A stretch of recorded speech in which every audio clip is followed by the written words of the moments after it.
Hello, everyone. Welcome to the 77th episode of the HSBG Podcast. I'm your host, Educatedcollins. I'm here with my constant co-host, Shady Bunny. Shady, how you doing? Doing great, Collins. Thanks for asking. How are you? I'm pretty good, honestly. Yeah, I would say I've been chilling, right? I've mostly been away, I guess, this month, right? But I'm coming back. I had a stream yesterday, played a couple games. It didn't feel super different or like, oh, the meta's like changed completely. But it is interesting to take a break and go back and be like, oh yeah, I remember how to play. Dude, I mean, I guess we're gonna. I'm about to go into like, oh, there are some games where I thought I was like throwing, and then I recovered it or I won, and I was like, oh, I Mhm. can't believe I won. But it's always interesting to go back in the game from a fresh perspective, and I think I have been doing that. But there's still like so many fundamentals that it's hard to lose, right? Like you don't leave for a month and like, oh, I've completely forgot how to play. Like Yeah. that that's rare unless the game changes like super dramatically. But it doesn't. I don't think there's been like any major patches like that that have done something to the game. No, I think if you were fine a month ago, you'd be fine You'd be now. fine now. Yeah. We had that break where we played some TFT, Mm. and I remember coming back the first time, and I'm like up 400 MMR the first session, and I'm like, okay, because like my expectation was like, I'm gonna have to, get back into it. I'm gonna make some stupid mistakes and all that. Was that the same for you, where you felt like you were gonna do a bit worse, and then you play and you're totally fine, or was that the? Every time I that does happen, but I always think like, oh, are the players worse? Like that's I don't know why that's always my reaction. Like, oh, I've been away and the players got worse. Like, but that doesn't make sense, right? Like logically, like No, as you play more, the players get better, right? So yeah, I it's think it's you might give yourself just a lower expectation because you're like, well, surely, I've been away, right? I'm I'll lose playing a game worse and here. I'm still winning, right? So I'm assuming the other players are worse. That's probably what's happening, right? Yeah, but are you playing? So I get what you mean, right? But there might be that feeling that you're playing worse, and you are sort of objectively making some mistakes, but it might be that the effective output of your game is still close to where you were before. Probably So true, right? yeah, Like, like I have that sometimes where I look at a game like I made this and this mistake. It's like, yeah, but you still build good boards and you like leveled at the right time roughly and this but and I that. So missed a goal, Shady. I missed a yeah, goal, Shady. It's so I throw it. It's like objectively wrong. You threw that goal away. That made no sense. in, in the mind of the critical player, basically what happens is like you miss that gold and then it's like poof, it's an eighth, It, right? it, it does feel like that where I miss a goal and I'm like, well, I'm taking 10 here because I missed that goal. You know what I mean? That's how it Yeah, feels. that is. Dude, there was a, oh my God, there was a game yesterday I threw so hard. It was like, I didn't play a minion. I missed three gold. I, I, uh, I went the wrong direction in that game. And I was like, well, it's over. Like, that was such a big fail. I'm going to go eighth. It's over. I was like giving up. I'm like, well, I can't play anymore. Like that. I got second. I was like, what? I was like, how did I recover? You know, I should be punished for this. What I is should this be crap? dead. I was so like kicking myself. I was like, well, I'm so bad. You know?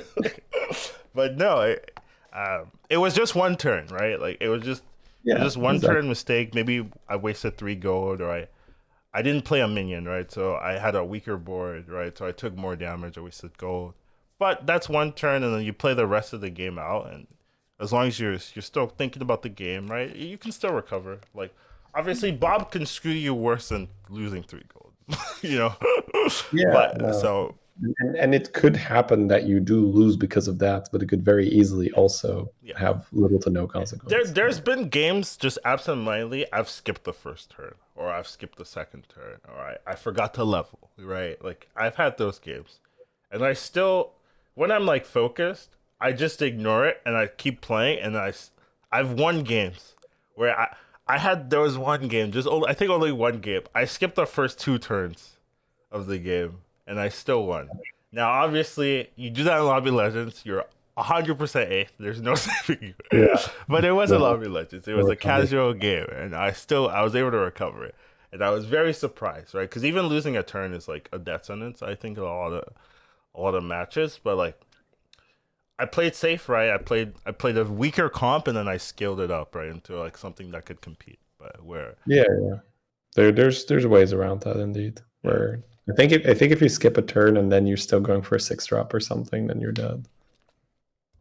now Because then don't try this. Don't be like, oh, Colin skipped a turn. Let me skip it. I've skipped turns, go 8. There was no saving it. I tried to play my best, like nothing to do, right? our listeners skip way more turns than we do because they try to do this stupid BRB achievement thing. Like, you know who you are. You're listening, Now right? they're literally watching and playing right now, and they skipped a turn as I'm talking, and they're like, Yeah. They know the life, Collins. They know the life. All right. Although that's good. It's good to have you back in sort of the regular swing of things. Yeah, having you streaming and all that. But overall, did you enjoy the break? yeah. I went to TwitchCon. That was cool. Um, saw some people. I watched. I mean, League is still going on, but I watched the Worlds League. There was a section for watching Worlds at TwitchCon. I thought that was hilarious. I was like, "You going to TwitchCon? You're just sitting down watching Worlds."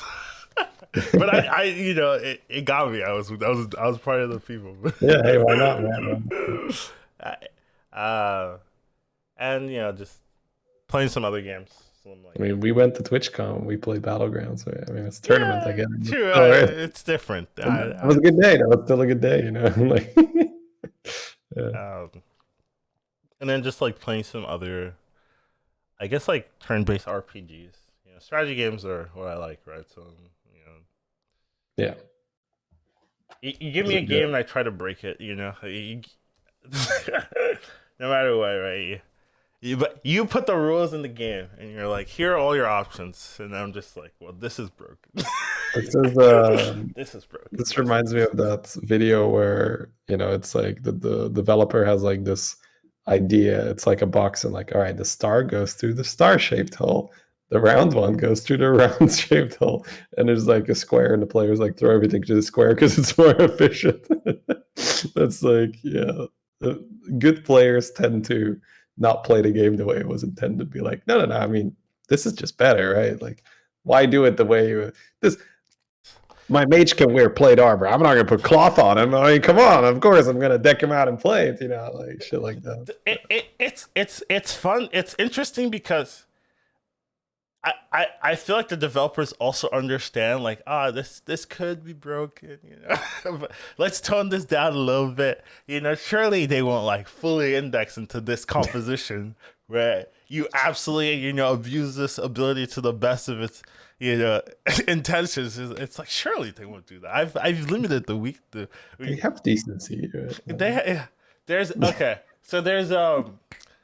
just an example. There's a ability. So let's say you have 20 mana or something like that. There's an ability that costs 15 mana, right? And it hits everything, all your enemies, as long as you're in combat, right? But it only deals half of your weapon damage, right? Essentially, and it doesn't impact any like extra skills. It's just half your weapon damage, right? And I saw that, I'm like, that's pretty good. I hit everything. No matter what distance. Well, there is a distance, but it's like pretty large, right? So I was like, oh, let me build all of my characters to have the ability. All of them. So instead of 50%, it's like 250, right? Because you have 5 characters, right? But then you can only use it once, right? Because it costs all your mana. But there's a race or like a starting class or starting character that starts with plus 10 MP. Right? So instead of 20 MP, you have 30 MP. Now you can use it twice. Right? But then you have to find the character, and you also have to pick that character you're starting, right? So I restarted the game. Right, to find it. To find it. And you one-shot everything on the enemy side, or what? No, you don't. No, they're still tanky, right? But you kill all the mobs, essentially. And then you can deal with the actual, like, threats. Oh, you mean you kill all the fluff? You kill all the weaklings. Yeah. So instead of like them blocking you away, like poking you for damage, you wipe that out, and then you deal with the real threats. a fight may have been scripted to go a certain way with the ads being a Yeah. problem. And you're just like, let me get rid of all those. Let's get to the interesting thing. All right, now you guys are. And then there's like a buff, a defense buff. It makes you take half damage. All the difficult enemies, they all strip it. They're like, oh, this is too good. Let's strip. They all strip it with every attack. So it's like, wait, I can't let you do that anymore. So they kind of understand what's broken, but they're like, the new players need this, So we want. Anyways, I'm going off on a tangent. But it's nice to break games that they work so hard to. Yeah, I mean. So to put it in BG terms, it's like Chroma and Cookie, right? It's like it's friend of a friend day too. Yeah, I guess. I mean, Chroma and Cookie as well. The thing with friend of a friend, I feel like they knew that was going to be a shit show, whereas Chroma, obviously, they had an idea that it could be okay, right? So that's why they passed that. Like that's because you have to think, saying, right? Yeah, right. Like friend of a friend, I think like you're. All right, we're just gonna. Yeah, this could be problematic, right? Yeah, like whereas like Cookie Chemist and Chroma Wing was like we signed off on that, right? It was this would be strong, but probably not too strong, right? It's like that's 2,000 telephone. Turns out they didn't do that in their play testing. You know what I mean? Yeah, they didn't go all in, right? It didn't be like let's build, like several hundreds health. Anyways, we don't have to give him shit for that, but that was just explain the breaking of a game in terms of Battlegrounds terms for any of the non-RPG inclined listeners. But RPGs are good. I recommend them. I like it. Honestly, I wish I had a little less shit to do so I could just, like take 5 days off and play some RPG with you. That'd be fun.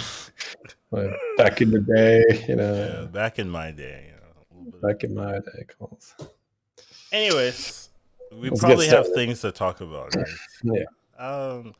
So first things off, Lobby Legends came up like a week ago, right? Pretty recently. So anything particularly you want to talk about that? It was a really fun edition where Sotto does this little analysis thing. I'm not sure if you've seen it, where he grades the plays. Now, in this case, it wasn't. Yeah. I can't imagine that going off super well. well, this one was basically just a Sleepy tribute. He was like, all right, Sleepy did so many cool plays. Screw it. There's no grading. I'm just going to look at what Sleepy did. There was a couple of things, but the one I'd mentioned, so if you haven't seen it yet, like, first of all, spoilers. So if you care about the result and you haven't seen it yet, pause now. The cool game that Sleepy had was when he was in the Zoth and Beasts were in. So everyone's like, well, I wonder what he's gonna do. And he gets this golden Pashmar. And essentially he just juices up his whole board. Which is Pashmar? Oh, Pashmar is the Naga Avenge one that gives you spellcraft. Okay, that's what I thought. Okay. Yeah.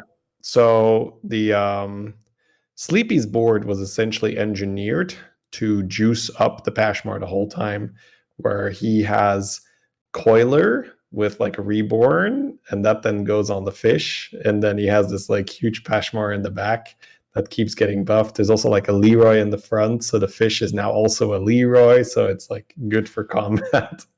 And he essentially just has a Tissa, Pashmar, and the rest is all just juice for the Pashmar. And every turn he starts his every time he starts his turn with a full hand of spells on this side, he just goes like and it's just like stonks. You just see the Pashmar and the Tissa gets so large. And that was such a cool, creative way of using the fish where I mean, obviously that was tough to set up, and he did it very gradually and this and that.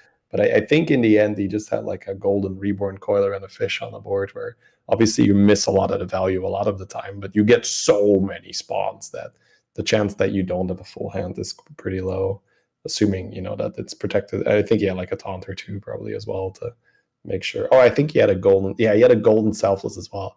So he has like golden Selfless shielding everything. He has Leroy. So then the fish has Coiler, Selfless, and Leroy, and it's just so it was such a cool build to see. As well as any of the death totals from the Gust color. Yeah. He takes all of those as well. So it's quite silly. And I'm not sure. I think he won that game, but it's at minimum top two. Minimum top two. Then he had some other games where he had a really heartbreaking. So I think Sleepy got robbed. I'll put it that way. I don't have the percentages on the fight, but I was watching Lobby Legends, and Sleepy had the lobby in check at some point. So if he wins, he gets it. And he has this really strong macro board. And there is this fight where he can take out a very important rival. And I think after that, I'd have to rewatch the game to give you the exact ones, right? But I'm going to paint a general picture. Yeah. I think after he beats this person, it's like him and someone else, and he can probably beat the other person. So he gets this really unlucky fight where the other person wins instead of Sleepy killing him. And then the fight after that, he gets another unlucky fight and he's out. And I'm just looking at that, and it's like I think he was the strongest person there. And I feel like fights in a row. Yeah, really dumb fights. And I feel like he could have won that lobby then and there and just closed out the whole thing. But was it like the macro? The macro RNG was not favorable. God, honestly, I will fish for it a little bit so I can sort of paint that picture again. But I'll talk about the other one that was pretty heartbreaking. It's when he I think in the last game he was playing Nomi and he had another hidden body. Mm-hmm. So what happens is screw him over. Yes. He ends the turn with the animation going off and locking him out from playing things. And he just has like a Leroy. That's so frustrating. Yes. It was so there is an element to it here, and Sada also did mention that, where there is an element to it where you can say, well, you've seen this before, you know that it's going to happen. Don't try to squeeze in the extra animation, this and that. But I will say here that it's still, I think it's good to see this happening in Lobby Legends to point out just exactly how stupid that is. Yeah. That is a consideration where you're like, well, I don't know if I should play cards in this card game because, that could be really bad. I was like, yes, we should probably not have that as a consideration where I have to think about whether I should play cards in my card game because, that'd be very demanding, right?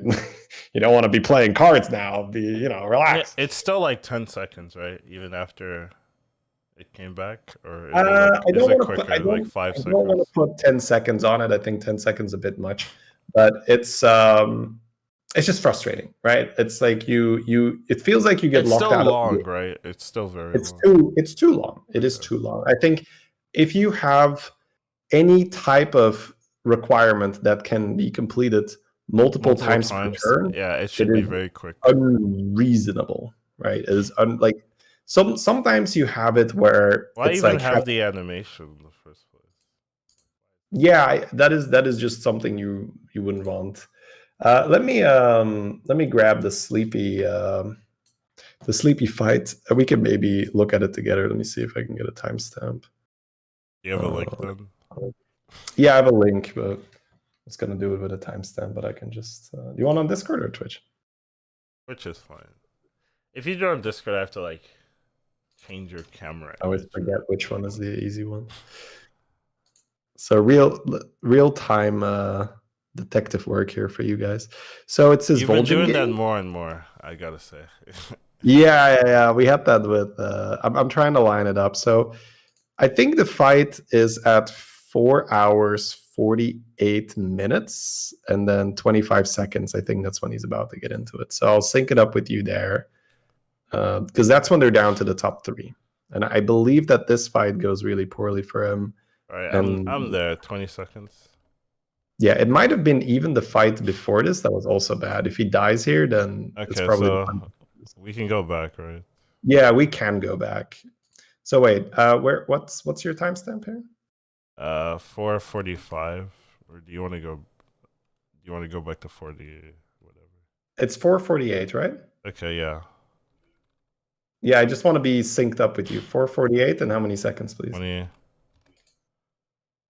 20. Yeah.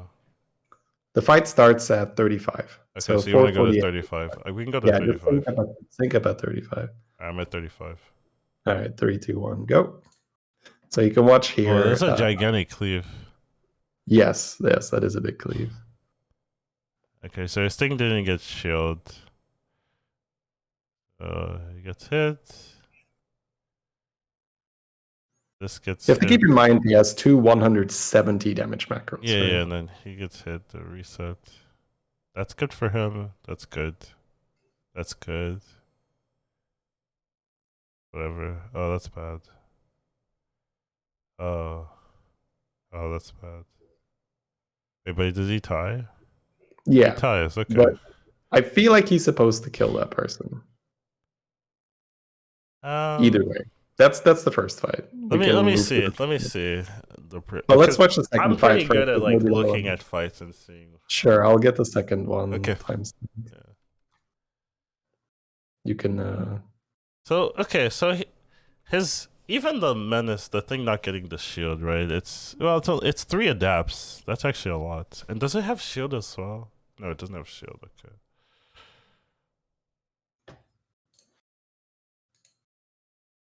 All right, whenever you're done with that one, I have the next fight lined up.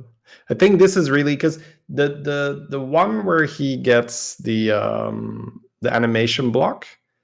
If we look at the board that the opponent had, I think Sleepy loses most of the time unless he really, really makes some specific plays. But I think he would need more time for that anyways. It doesn't look like Sleeper super favorite to kill him. I'm gonna be honest.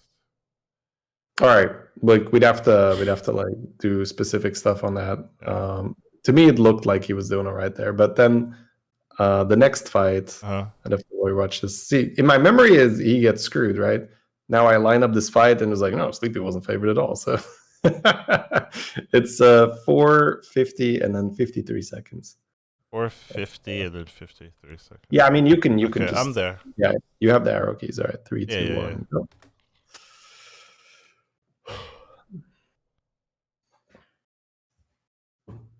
Because you look at this board, Matsuri's board looks pretty trash. You're looking at it like you're looking at this board and you're saying like there's a 0% chance Matsuri kills. Yeah. But then watch what happens, right? Just watch the fight. It goes into the poison. Oh. Yeah. He has to hit specifically that macro. That minion, yeah. Otherwise, he's already dead, Matsuri. Yeah. But then it's not over yet, right? Sleepy is still killing him here. Yeah, you still win. Look at this. Let me get some free damage in there. Oh, let me get some free damage in there. Oh, wait, I'm not done yet. Let me kill that one. You lose your macro. This is why that card is really good. But yes, okay, that one I will tell you, yes. Sleepy got absolutely effed that fight, yes. I agree. I think if we How do you lose this one? What? Yeah, because he is the Gallywix, even though it's a Gallywix, is not getting stronger, right? Because he sacked his scaling. Like he no longer has Nomi on the board, this or that. And I think with just the ability, like he's Vol'jin at this point, and he has Evil Twin. So it's so easy for Sleepy to just maneuver and make big minions and then just supplement with Leroy and all of that. And if he wins this lobby, it's over. He takes the whole thing.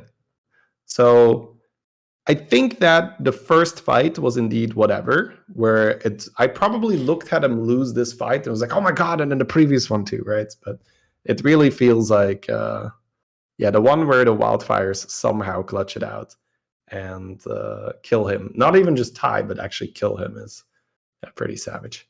Yeah, definitely the wildfire one is BS. Then again, wildfire is known for being BS, I would say. Like cleave, it's a cleave, right? It's basically a cleave, And those. Yeah, the thing there is that is not a fight if that mackerel doesn't get immediately sniped, right? Yeah. No, the second fight is totally yes. Like it's the die percentage is probably under 10%. I would say to die there. I do. I'm not great with percentages, but I think he's favored to kill Matsuri for sure. Yeah. The first fight though is more arguable. I would say Yanase's board is actually really good. To be fair, like his board is legit, yeah. So I could see. But you have to keep in mind that the mackerel does one shot the foe, right? So like it's not like he's weak, right? He has 170 damage. Yeah. Sleepy could definitely win both of those fights. I agree. Like he Right. could definitely Anyways, win. We don't have to like expand too much on it, but that's I guess what I wanted to like talk about. The winner was Yanase, Yeah. I believe. Yeah. And played well. I mean, obviously, we look at this board here; it's very strong. So XQN got off to a good start, but then there was one particular game where I saw him and be like, "Yep, that's an XQN board." I think he was playing Wisdom Ball, and at one point he had 2 golden Nomis and a golden Bran on his board. it might have been Pilfered Land. My type of game. Yeah, I was like, Collins be proud of this. Be like, maybe Collins be looking at the board, be like, "Do you need 2 golden Nomis and a golden Bran?" I don't know about that. That's maybe very much. But to do that in Lobby Legends is so Giga Chad, right? That is so like, yeah, these are the strongest players in the world. I'm making 2 golden Nomis. Fuck it, right? And he died 2 turns later. So yeah, okay. yeah. The ending is like, okay. Well, I think it's the logical conclusion. But in his defense, I think he was like 35 health or so when he pushed for it. But you know how it goes, right? Chunk into chunk. Yeah. So I also understand why he did it, because that particular game, there were 3 people with the lobby in check. So by getting a first place, he guarantees ensured, that. Yeah, he probably gets his check. Yeah. I think he just needed like a decent spot. He didn't need to win. He just needed decent spots to put the lobby in check himself. But I think his logic was, well, if I win, that makes sure that the game continues, right? And then I have a chance. Because if I just go for a top 4 spot and then someone else wins, it's over, right? Or one of the 3 players wins. I do think that's probably correct when you're in that situation. Yeah. Where it's too hard to be like, well, these 3 players, I got to kill them. Yeah. Now, the point there is, would he have won anyway with a golden Bran and a golden Nomi and then a wisdom ball that would, roll a bunch of elementals? Yeah, I do think maybe not the brand extra, right? The brand was there. The brand was there. It's really like, did he need to build a second golden Nomi? That was really the thing. And he got close, right? He got close to taking off. He got close to doing it. But it's I actually believe it was even the game we were looking at.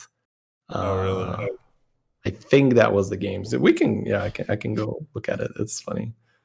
I'm doing some memory recall here. Right? Yeah. I see him just get chunked to 5. I remember this. And on Varden. So he's on Varden, Yeah, I think he's on Varden. So that was heartbreaking because I think XQN is an amazing player. Okay, I see it. It's 433. You see the shenanigans, right? The shenanigans he's doing. And it's I don't really want to say that it's wrong because why? Because right, there is a Gallywix. So I think it's easy to look at some normal scaling and you're like, surely this, because I think, amongst almost any lobby across almost any skill level, once you have a golden Nomi and a golden Bran, play cards, buff things. Wait, did he go double golden Nomi? Because I see here he has a golden Nomi and another Nomi. Yes, he is going to. I think this is fine, right? Like, yeah. You just buy the 14-11 and end your turn. You're good. Yeah. But the thing is, he's gonna force that Nomi to duplicate because he's Varden, and then he's gonna buy that Nomi as well. That's much. That's a lot, right? That's a lot. So even for me. With hindsight, looking at this, you could say, "Oh, that's wrong," right? But I think the adrenaline's pumping. I got you.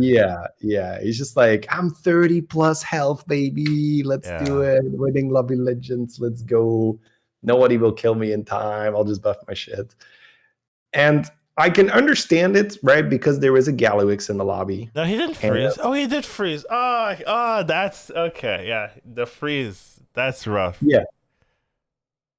Yeah, because now the Nomi will copy. I see it, but yeah. It's so hard to say that it's like wrong because he's so healthy and every Gallywix. It's not hard to say. I do this a lot.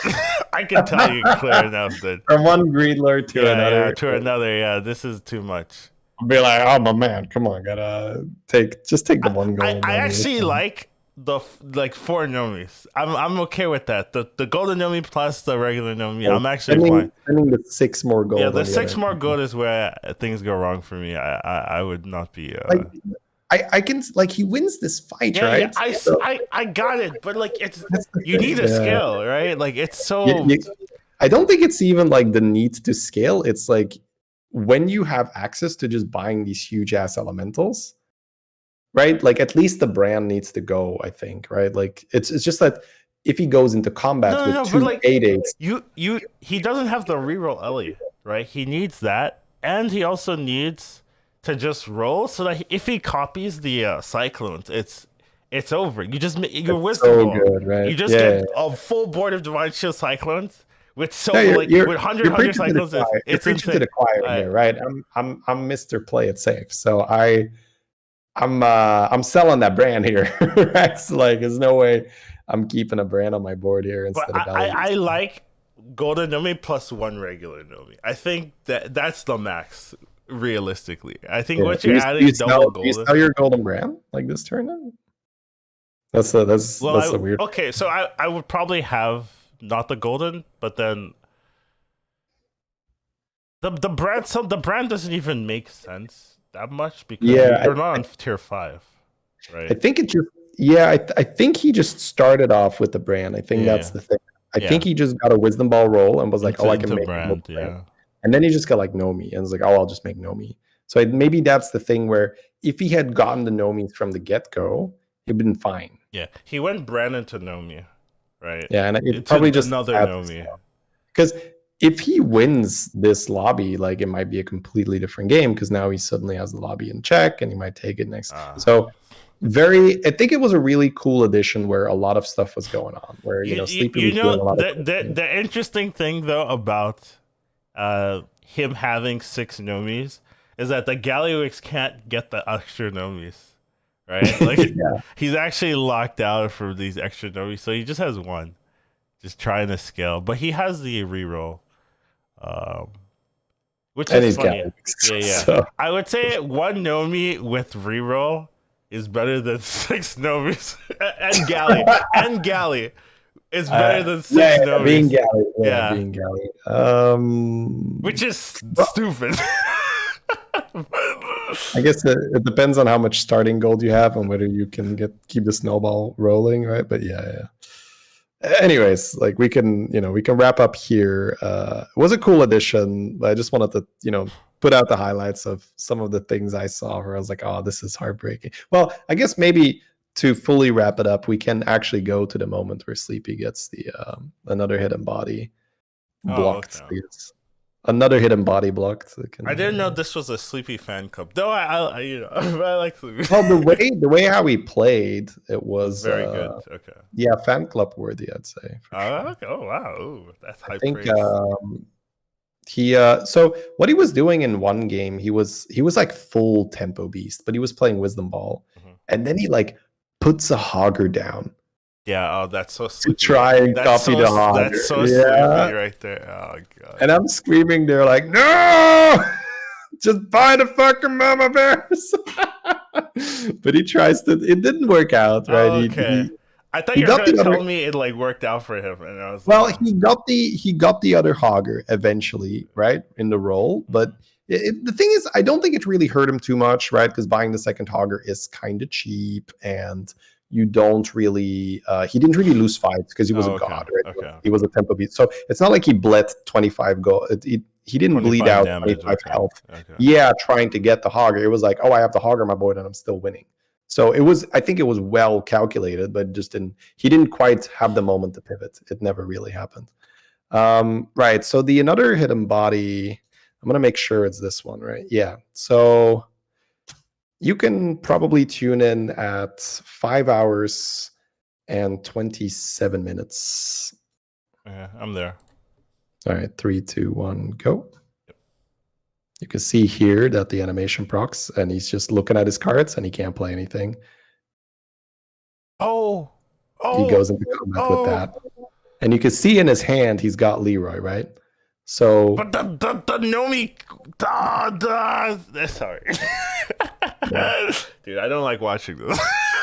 It's painful. It's painful. I actually But don't like watching this. I did analyze the opponent's board after this, right? Because you can go back to the start of the fight and you can say, okay, what did Sleepy need to do? So you needed to put down the other Leroy. Mm-hmm. You needed to have both the Leroys Both first. Leroy's first, yeah.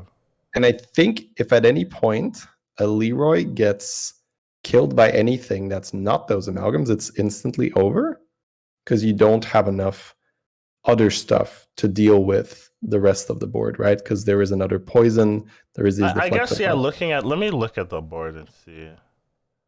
So yeah, you need double Leroy. Does he have a deflector? No, right? The opponent has deflector. You essentially need to keep your reroll guy from connecting with poison. He can make a poison as well. I think if he has another 20 seconds, he's fine. Give him 20 seconds here and he's fine. With the cards in his hand, he can win the fight. Yeah. Now, given what he was trying to... So what we also don't see is we see it from a spectator's point of view. Yeah. From Sleepy's point of view, it might have looked more realistic, right? But if we go back to when he bought the minion, it's pretty unrealistic to look at all the shit he still needs to do. But from his point of view, it might have been far more realistic. And sometimes the time lies to you. Like the rope, I guess, will lie to you. Oh, no. I had that yesterday where it said 3 seconds left and then the fight started. Yeah. I have it live on stream. I have the footage, right? Yeah. Because what he was trying to... So he might think, oh, I have like 5 seconds or 4 seconds here left. I just need to play these things. And I'm not sure if it's that, but I have seen the timer extend beyond this, where I think for Sleepy, he's essentially he's playing so many cards that it might be that the spectator mode is just behind. Because if we see that's when fair. he starts, that's fair. Yeah, fair. But when we see him play cards here, right, he sells that Buster at 3 seconds left.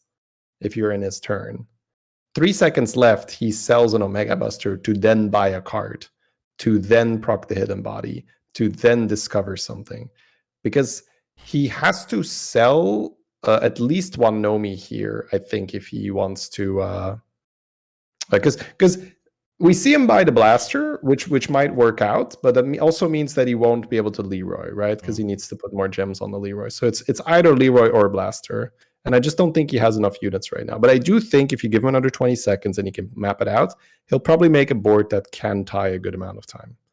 That was just savage to watch, where that's just... Because sometimes you have a quest animation where you can still do something, but I think because this one prompts a discover, the game won't actually... the game tells you cannot do anything until you have discovered. And that is the brutal thing here, where you have some quest animations where it pops up and you get to kind of do something while it's going on. But this one is just pure like, no, you're locked out from doing anything until the animation has fully resolved, until the discover has prompted, on your screen, you've selected a card, and then you get to continue playing the game. And that is just really silly. Yeah. All right. That's our Lobby Legends segment, guys. This was a long one. I agree. Yeah, because I think there's quite some stuff that happens. Right? I think I also don't watch as attentively, maybe, the last few times. This time I watched all games, where I was like, all right, you know what? I'm going to treat myself. I'm going to watch some Lobby Legends. Yeah. Fair enough. There's also a qualifier that happened, I believe, yesterday, but not as important. We both weren't in it, nothing to talk about. Yeah, we weren't in it. It's not important. Chad. I agree. That's honestly what I was saying. No, well, some of the results are out, but it's like per usual. It's a bit all over the place. You kind of need to scour Twitter or be in the right Discord. But we will let you know when the next one is announced, the next Lobby Legends, which people will be participating. And top 5% of BG, Daryl is the best hero. The number one hero in the top 5% of BG. Top 5 in the last 7 days. It's That's weird, because I just don't pick Daryl ever. It's interesting though. Right? I mean, he still has that Daryl curve where he top 3s, top 4s, but never wins, right? So Ah, yes. Also It's known as unplayable at high MMR. Okay, good. So, I mean, sometimes I guess that's less true now. Where sometimes you just need to get top four and skip the game. But like, there's always like, oh, I can high roll a quest. So you never really have that feeling of like, oh, I just need to skip the game. So that's fair. Like in other metas where you get some three horrible heroes in the Darrow, you're like, okay, I'll just Darrow to top four, and then I'll just move on and pick a better hero. So, or a hero that could win, not like a better hero, but a hero that could win.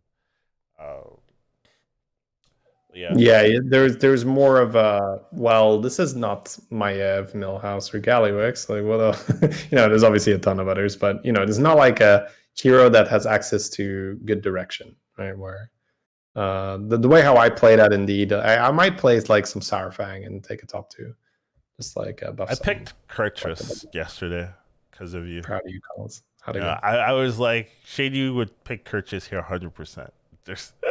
There are no options, and I picked it.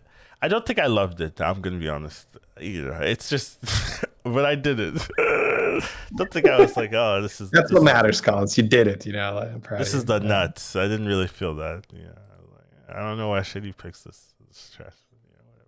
Well, I mean, I do skip Kurt as well. Oh, you do? Oh, wow, I didn't know that. It's not an instant. Well, so I think that the meta has changed, right? From really? we had the beginning of the quest meta, and I think that a lot of quests were a lot easier, and then they nerfed a lot of the quests. So I think that going all in on the quest is not as important right now, and there is more room for like, oh, let me just triple into a Dark Gaze or so if possible. Let me just. Oh, really? That's interesting, right? Because I came back, played a couple of games yesterday, and I wasn't really, I wasn't like fully quest reliant, but I did do some plays that were like super stupid if there wasn't a quest. Yeah. And that's been okay. I remember the one game I won, I just like full index on Animal Bribe and then danced on mechs. That was good. Oh, yeah. No, but that can happen, right? For sure. You can absolutely have games where you just all in on a quest. Absolutely. I'm saying that I think at the start of the meta, we had so many of those as well, because Stolen Gold was a lot more common and a lot less more common now. Yes, Stolen Gold was nerfed in appearance rates, so you're way less likely to see it. Because before you'd have like 3 people in the lobby with Stolen Gold every game. Exactly. Yeah, yes, okay. You'd have people making 200 health Tarragosas. You'd have people going full golden frogs. So it felt a bit more like crazy. You need to just either all in on a really good quest or all in on a tempo quest and just survive.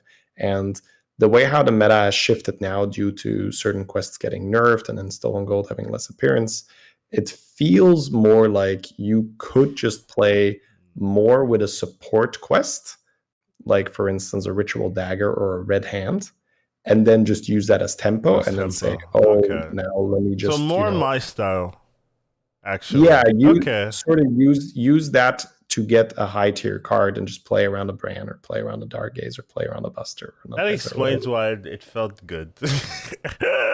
I wasn't doing anything different and it felt good. No, I don't want to make it out to be like this is some massive meta shifts where we go to ignoring quests or this or that, but it does feel to me that there is probably a shift a bit more in your favor where that explains everything.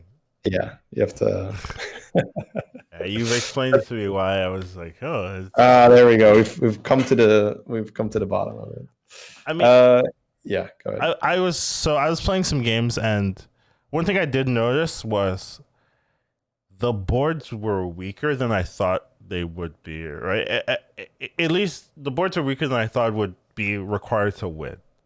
Where I'm 1 month essentially away, and I'm with there's Stolen Gold in every game, that mentality, right? I'm with everyone's high rolling. If you don't high roll, you're dead. You have to play like Pilfered Lamps is also more difficult. I think Cooked Books sometimes is also more difficult. Everything feels difficult. Does the armor tier matter dramatically still for you, or is it like less relevant, I guess?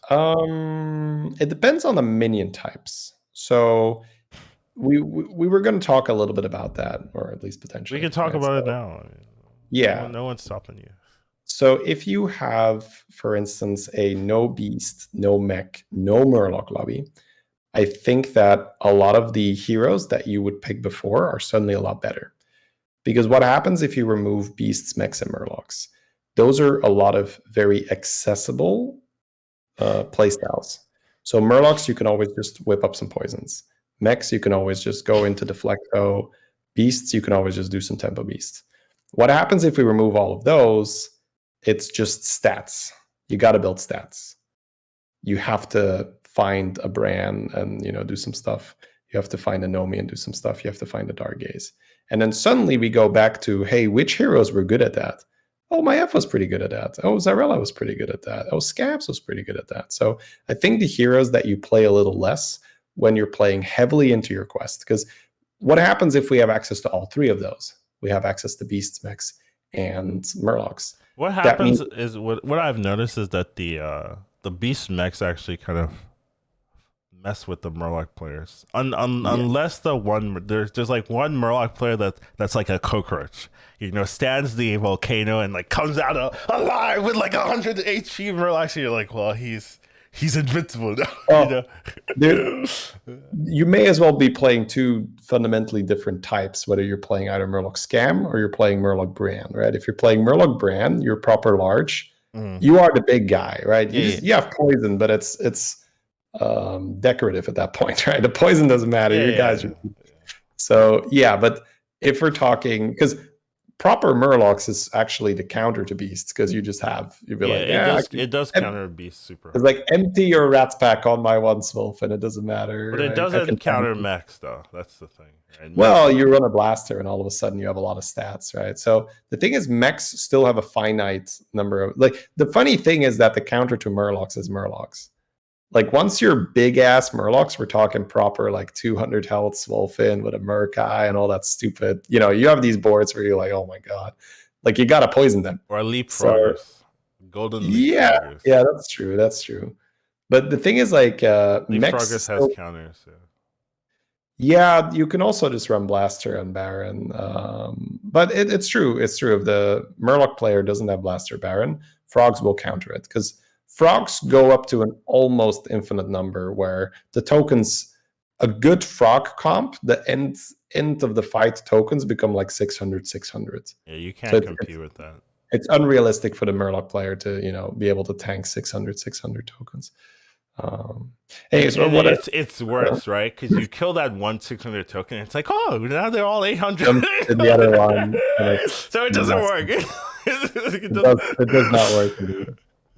I just wanted to close the loop that I started here, where because you asked me about are you still heavily prioritizing armor, right, when you're picking? And I'd say it is lobby dependent, because in the lobbies where I do have access to that dynamic trio where you have Murloc, Mech, and Beast, I think that having an easy quest in those lobbies is more important, because that gets you going faster, and you can then just always pick up either the Mech direction, the Poison direction, or the Beast direction. Whereas if you instantly complete your Ritual Dagger in a lobby where you need a 5 or a 6 drop to win, it's like, well, great, you have your scaling spawn.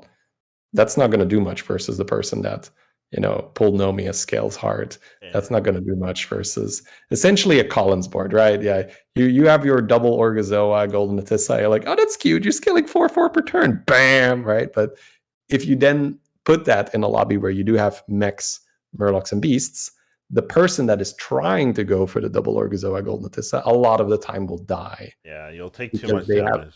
They have a more difficult quest, and it doesn't really work out that well to pull like 6 drops, where there's obviously exceptions to everything. Sometimes you have a lobby where you have access to all of those types and you're just strong and you take a 6 drop anyway, or you have a quest that completes while leveling where you just need to have an X amount of friendly minions die. There's always exceptions, but especially if you have a quest that requires you to do something where you have to buy minions or you have to summon minions or this or that, it's unlikely that you'll be able to just level and then, like go in this big scaling direction, especially in the lobby where Murlocs are in, where you can go for the big scaling and still just die to someone that has poison, right? It's not like you're over the hump and you're suddenly safe. Like, as long as Murlocs are in, your stat scaling can still just lose.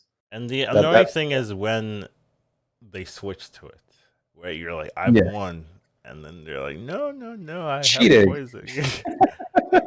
They're buying Leroy's Mantids and Toxins. They're cheating. It's not fair and selfless. That's me. I'm that person, 100%. You do everything I hate, JD. It's like, no, stop it. I keep people like you in check, Collins, because otherwise we'd just be having 300 minions every time. What's wrong with that? That's the question.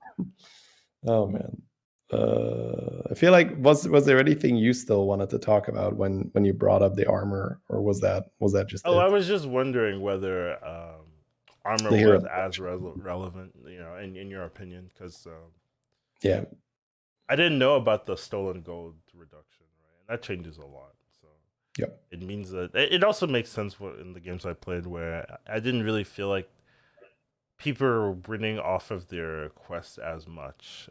Maybe the winner was, but it always felt like the if it wasn't me, the winner had like just a good board.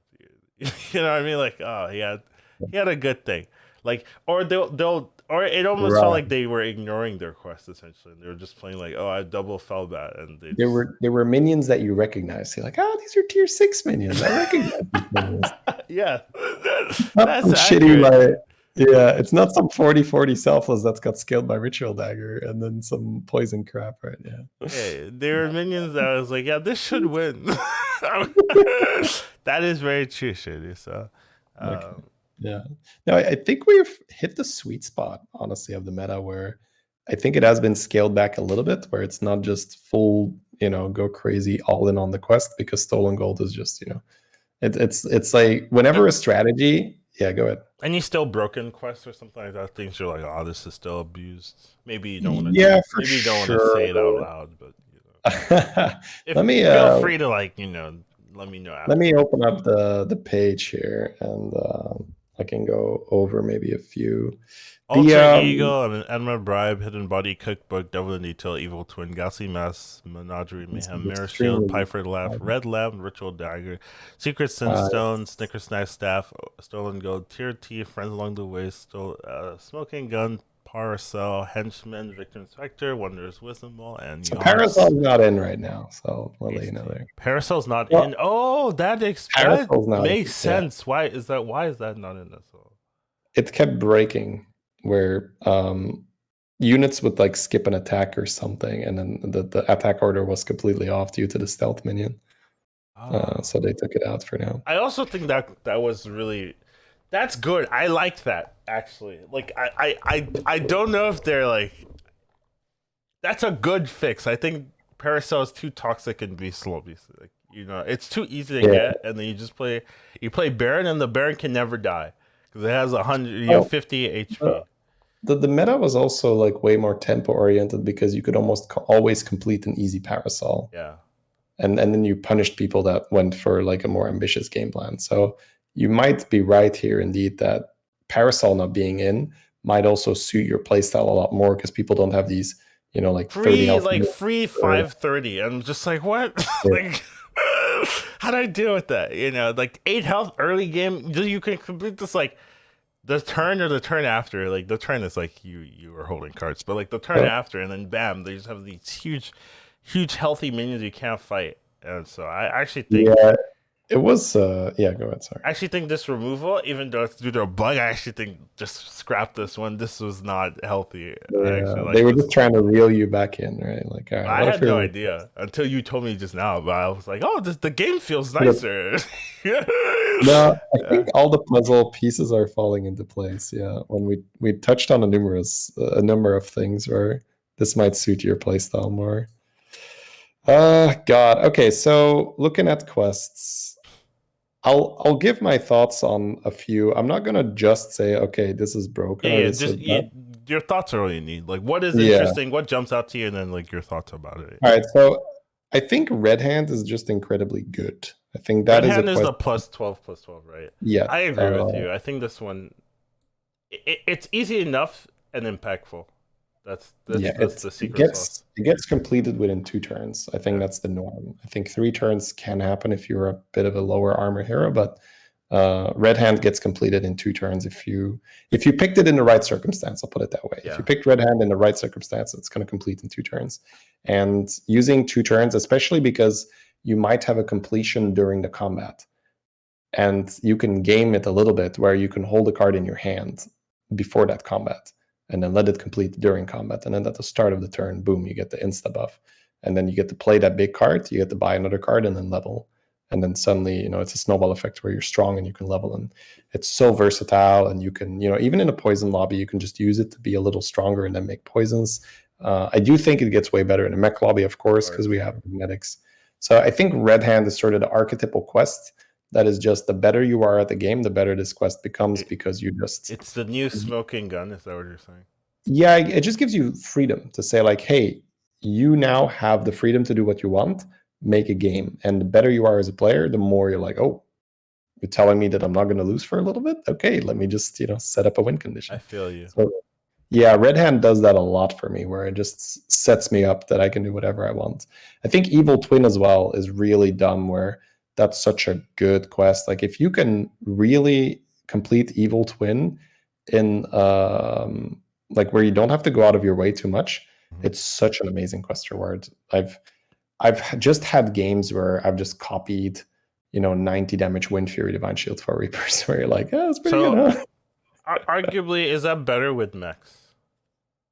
Because it gives you access to like double Deflecto, double Mecro, that kind of thing. I don't think it gets worse with Mexin, absolutely. I think it's probably better, yeah, because copying Mackerel is so good. So on the spot, I would say it's better with Mexin, but you can even abuse like the fact that mechs are out, where you just like build an actual big chunker, right? Let's say in a no mech, no Murloc lobby. Also no Murlocs.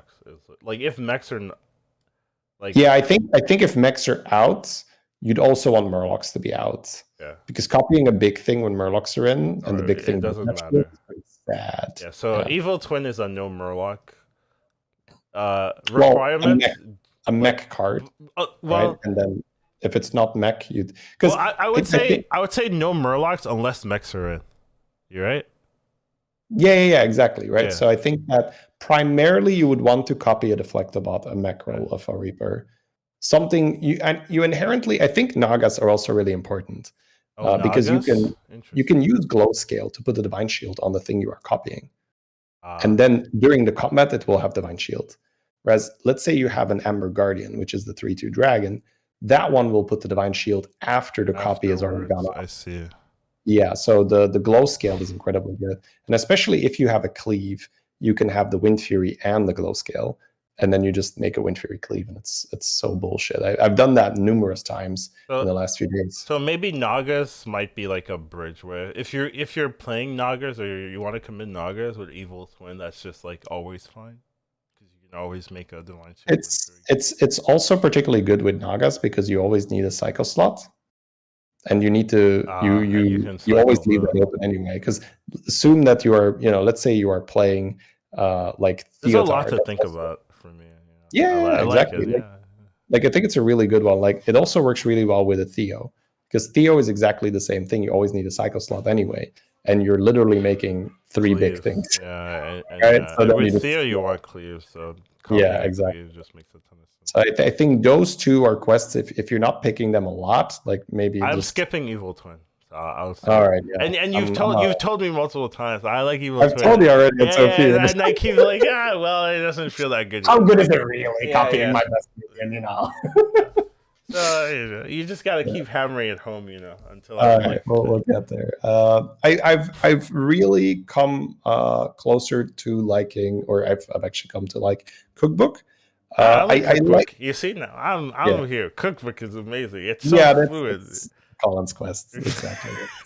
It's like, so you're telling me everything is a Nomi? Yeah, Let's you're go, telling me baby. I skill infinitely. I never get weaker. Like, if you tie me, you've lost because you've tied me. Yeah, I was with me, baby. Yeah, Yeah, exactly. it's definitely mine. I'm with.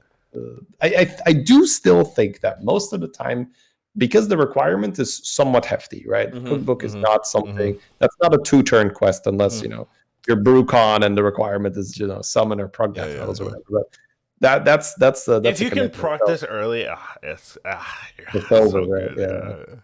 Yeah. I think the requirement for most cookbook games is that Mexerin. I think you can get around it, but with Mexerin, it's so easy to stabilize because you get like 2 magnetics and you're strong all of a sudden. I have played non-mech cookbook, and it feels like you have to think. Where with mechs and you don't really have to think. Like you buy every magnetic. Like, does it say magnetic? Yep, we buy it. Okay. Where without mechs, you have to actually still have a game plan. Where you're like, oh, am I gonna go beasts with the cookbook? Am I gonna go Nomi cookbook? Like you can do it. Are you gonna go like demons or some? You actually have to have a game plan, but you are just gonna skill well. But I do think the limiting factor is like how quickly can you get the cookbook online, right? Like if it takes too long, it doesn't high rolling, it doesn't really matter what's in or out. Yeah. Right. Like let's say you're really strong or it's a super easy quest requirement, then of course you're gonna like this because it's cookbook is the perfect quest to cash in on your lead to then snowball that lead. Because a lot of the time you have a lead and then it kind of fizzles out. Because you're like, oh, I had these URLs and I was strong, but I wasted my turn. Yeah, and now with cookbook, it's like, all right, I just keep getting stronger because all I got to do is buy cards, and I have a lot of health, and the longer the game goes, the better it is for me. Also insane with pirates, but let's not. I don't like fighting people who do that. So you'll get. The usual spiel I give with cookbook pirates is that if you are already infinite with Hogger, you usually don't need more help to win the game. True, however, it's fun. It's fun as hell. It's super fun. It's super fun. I have done it where you start out with mechs and then you just buy hoggers and then you just use the hoggers to get money and then you still buy magnetics. Yeah. I think that's the way to go. Yeah, I think because APM pirates is the way to go if you can pull it off. It's just a lot of people die on their way to APM pirates. The let's see, is there? I still have maybe a couple quests that I can bring up, but is there anything that jumped out to you where you're like, oh, you know what, I've been playing a bit more with this one, or I never picked this one, or this or that. No worries if there's Ritual Dagger has fallen off for me, I guess. Like I remember when I used to say I was insane. I think it was insane because it was easier to complete back then, and then also people weren't like abusing quest mechanics as much, so it just felt like, oh, the scaling is good. It makes sense if we think about it in the thing where we just came to the conclusion to get. Well, we talked about how the meta is just a little greedier now, right? It's not super heavy tempo, right? That's because the Parasol is out. That's because certain quests are more difficult and all that. And Ritual Dagger really thrives in that environment where everyone is fighting all the time. I see what you're saying. Yeah, putting 4/4 on your death roll is just better. So I do agree where I'll still play a Ritual Dagger, but I won't really play around it. So it's more like, oh, Ritual Dagger was really easy. I have some death rattles. Sure, I'll do it. But then I'll just do something else with the tempo from the dagger. Right. The dagger is not the end result. Yeah. So basically what you're telling me is the meta has changed dramatically. Is what I'm hearing. Now that we've talked about it, right? I remember at the beginning of this conversation, like before the stream started, we were talking like, oh yeah, it's kind of the same.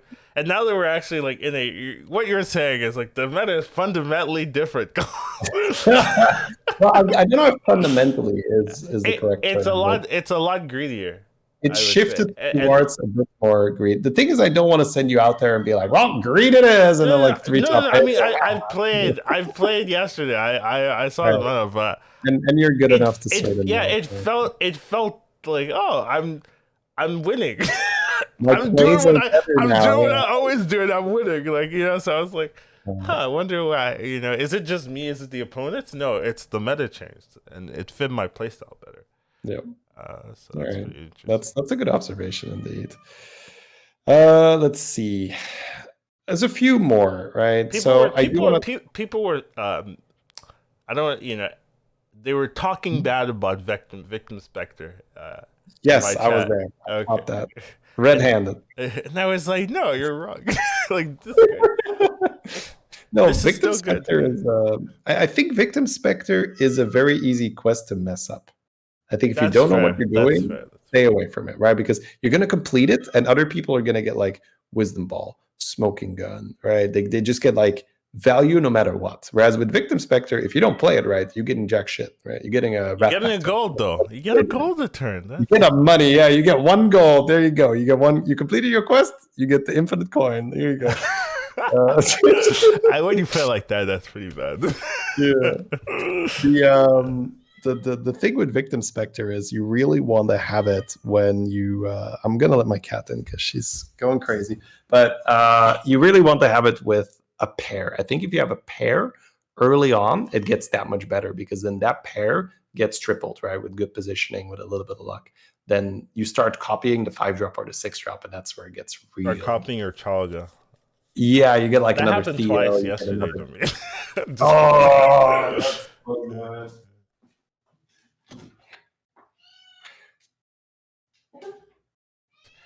Other than that, anything that jumps out to me, I wouldn't say anything really jumps out to me. It's funny, right? I had to take Menagerie Mayhem, and I still don't like it, dude. Like, it was the easiest thing to complete, and I was just like, I still don't like I it. wanted to touch on that because I've been having some good menagerie games where I don't think that this is a quest that you should look to be like, ooh, I'm nice gonna play mayhem. around it now. I gotta try to force that, but I think it's really you. I saw your game with the mayhem, Okay, and it was I think okay.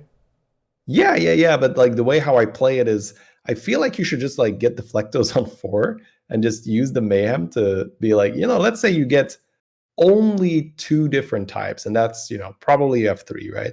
But let's say you only have 2 types. That's still a Metal Tooth Leaper every turn on Deflectabots. It's not bad. It's okay. I played Buster. Like, it was fine. Like, what do you mean, dude?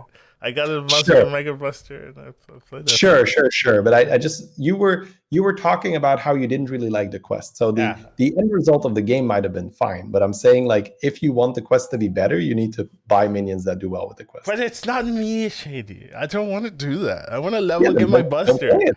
Like, well, Don't it was yeah. the easiest quest. It was the easiest Mayhem's quest. not well, it still gives you some tempo. Yeah. It So gave me tempo to level and play my Buster. It was fine. It just wasn't like I guess I I was like. just saying that I won quite a few Mayhem games recently, and I'm Okay. just like, okay, this is actually not so bad. But it does Did you need have to be cleaves or was it just mech stuff? cleaves or shields. I think one I had like a 70 damage Atromedes at the end, where that was really nice. I had a Atromedes, I had a Hydra, and then the rest was like shields and Amalgam. Amalgam, I think, is really amazing for this for obvious reasons, right? It's something that can get shielded, but it's also a different type every time.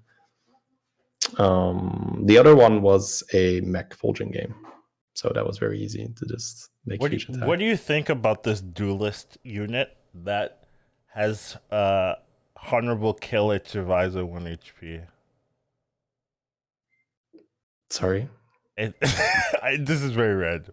I'm just thinking. So don't. This is probably broken, but Okay. it's a duelist unit. It has honorable kill, right? You're going to have to is duelist as in the game duelist. No. It's just it. That's just the art design.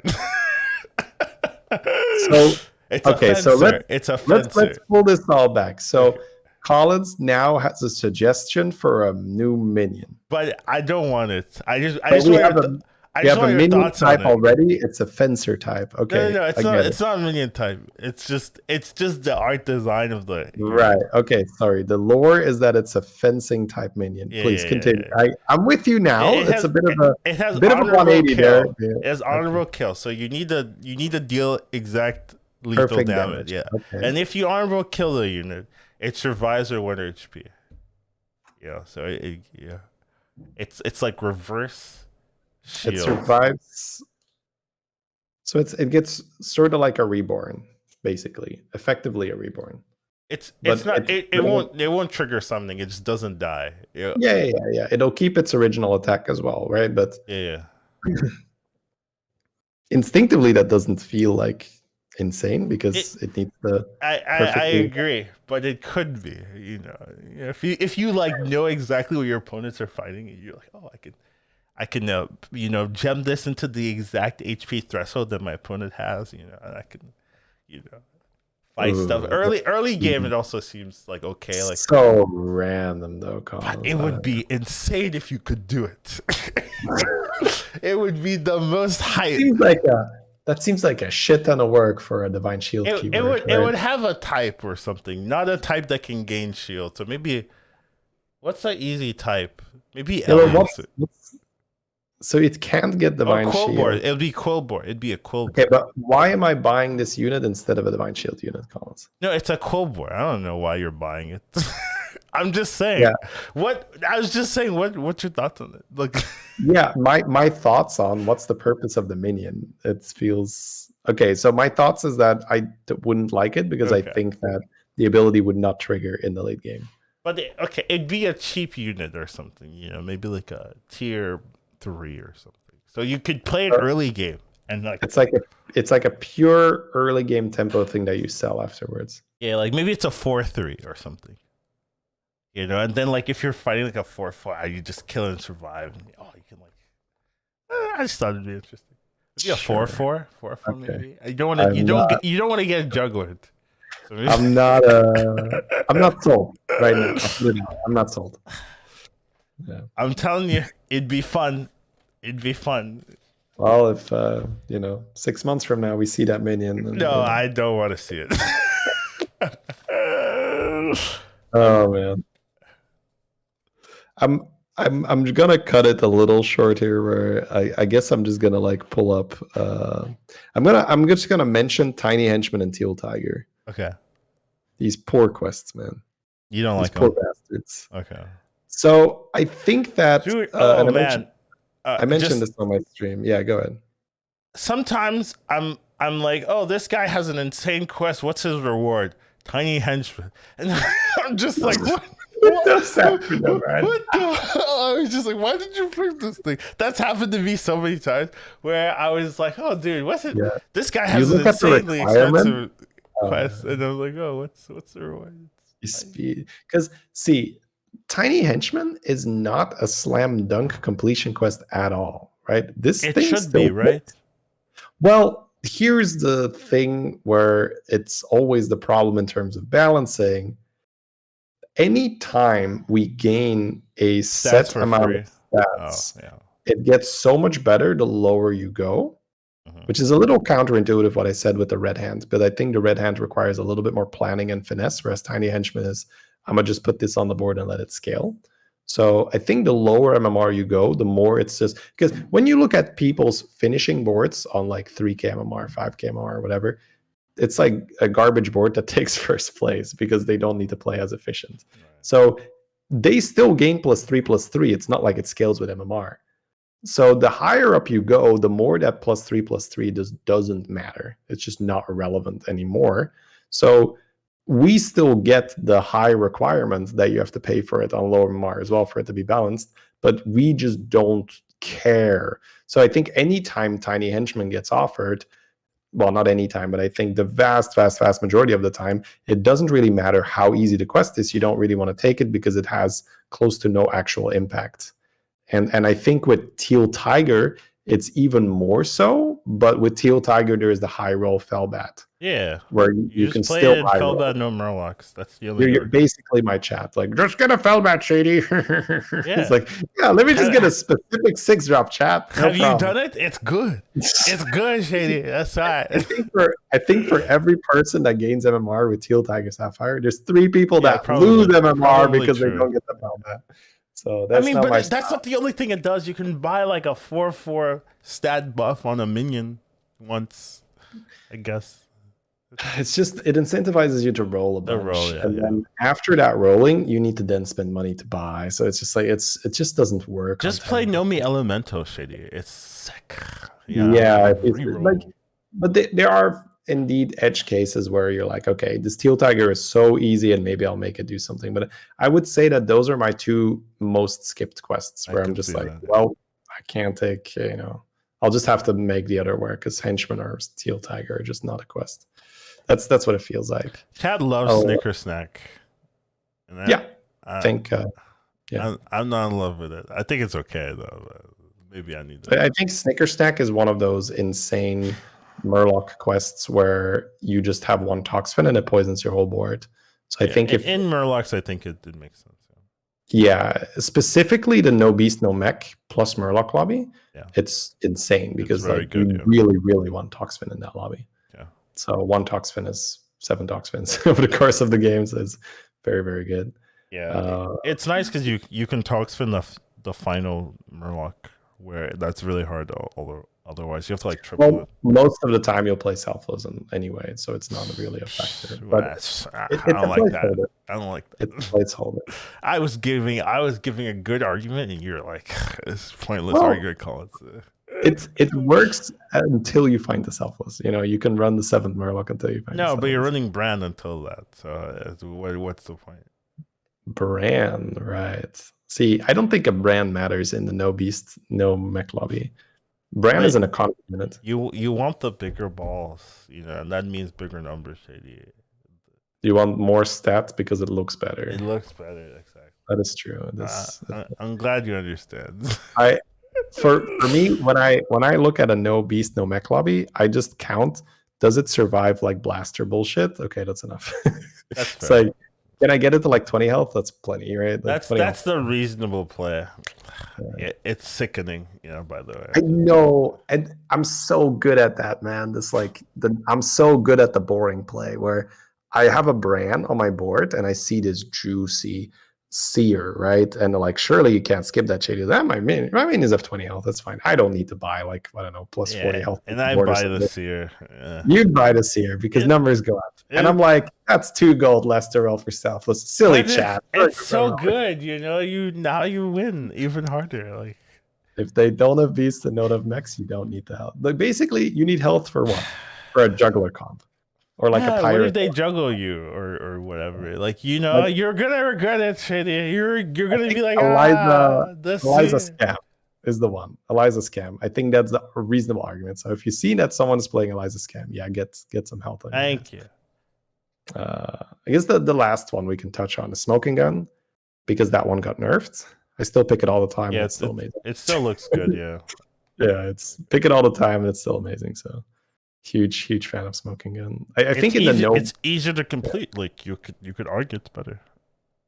Yeah, because you overkill so often in the early game that the +4 instead of +5 doesn't hurt you. So I do think that there's a good argument to be made that for the first half of the game, it's actually a buff. Obviously, as later you go, then you do start noticing that you are just dealing 1 fewer damage. So it's strong. Still pick it up. I think if mechs and beasts are in, it's almost a no-brainer. Most of the time it's offered. Like if it's a completable quest, a reasonable quest, just go with it because it's so you're almost guaranteed plus MMR. If you get a very completable don't ever say that. I say almost. You bait people so hard. Honestly, I feel like if you are not playing in the top lobbies, and you just follow the simple plan, right? If you're just playing a mid-range lobby, right? Like let's say we're playing 6K, 7K or whatever. If you get Smoking Gun and it's an easy completable quest and beasts and mechs are in, you do that, you buy tokens. I really want to see what the percentages of people that gain MMR and lose MMR. I would not be surprised if we're talking 80% plus. Yeah, they did say that Smoking Gun had the best stats initially, so I wouldn't be surprised about those. Because it's almost foolproof where you're just like buy token minions. You can't be dumb enough to mess that up. Shady says, buy Mama Bear with Rat Pack and you strong, right? Yeah, pretty much. Yeah.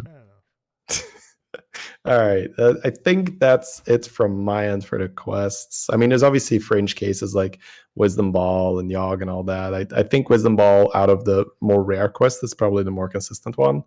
What's your thoughts on the Sunstone, I guess? it's one of those things where if you can do it and live, great. But don't get too ambitious. Where I've played it on Vash. I got a first place on it like 2 days ago, but I could have died. It was one of those like, Right. like this. I got away with it. I'll put it that way. Where there was top 7 potential that game, but I got a good fight. I lived, and then I did Naga things, and Sinstone, Orgazoa. Broken You're as hell. playing.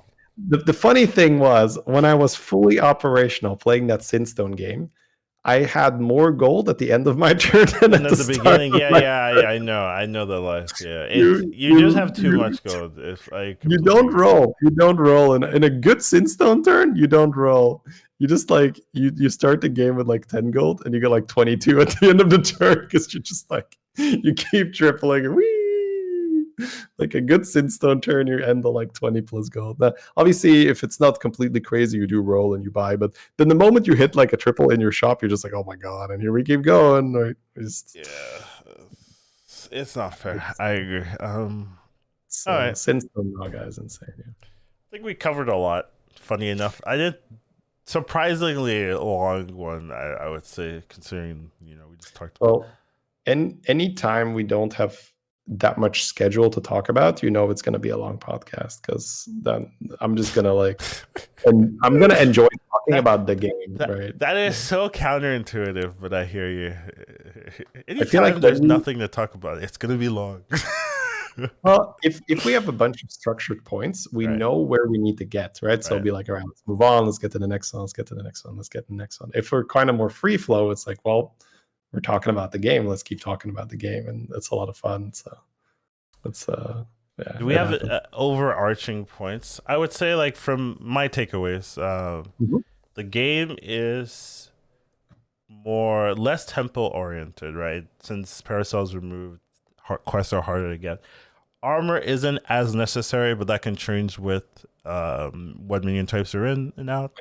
You still have to play the game, essentially, meaning that what that means is that you have to get comps, make sure that the comps make sense and that the comps can win, right? So there are some metas where you don't have to play that game, where I just get something good or something broken, and then everything flows from there. So I get a buddy meta maybe where you get like Vol'jin and you're just like, I don't care about anything else. I just need a Chroma win. Or like the Quillbore meta where you got the Quillbores and then you're good. And if you don't get the Quillbores on, then you have to play again. But if you don't, or the Orgazora meta, or not the Naga meta where you got the Nagas or not, okay.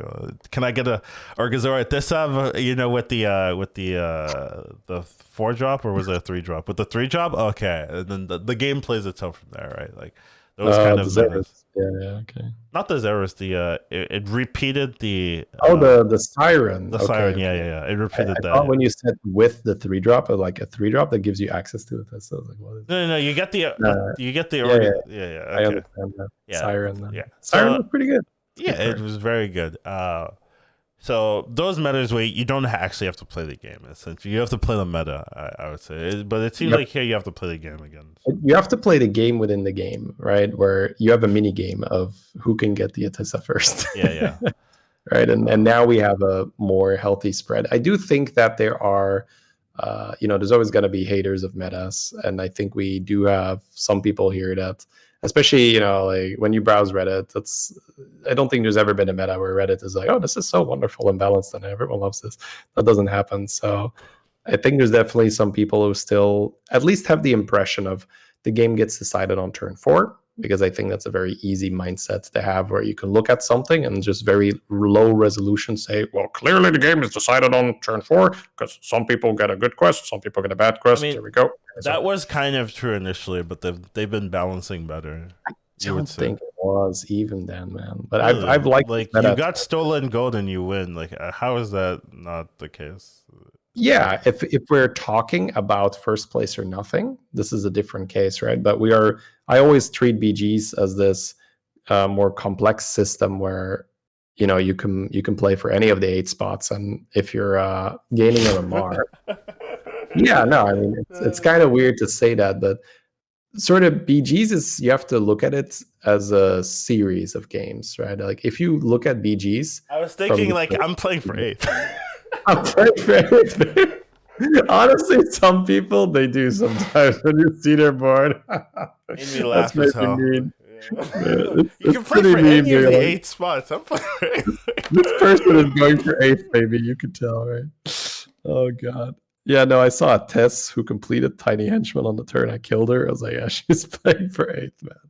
Oh yeah, dude. I've killed people and they haven't completed their timing henchman. Exactly. I'm Yeah, just that's like, so yeah. savage. Rough. Oh man.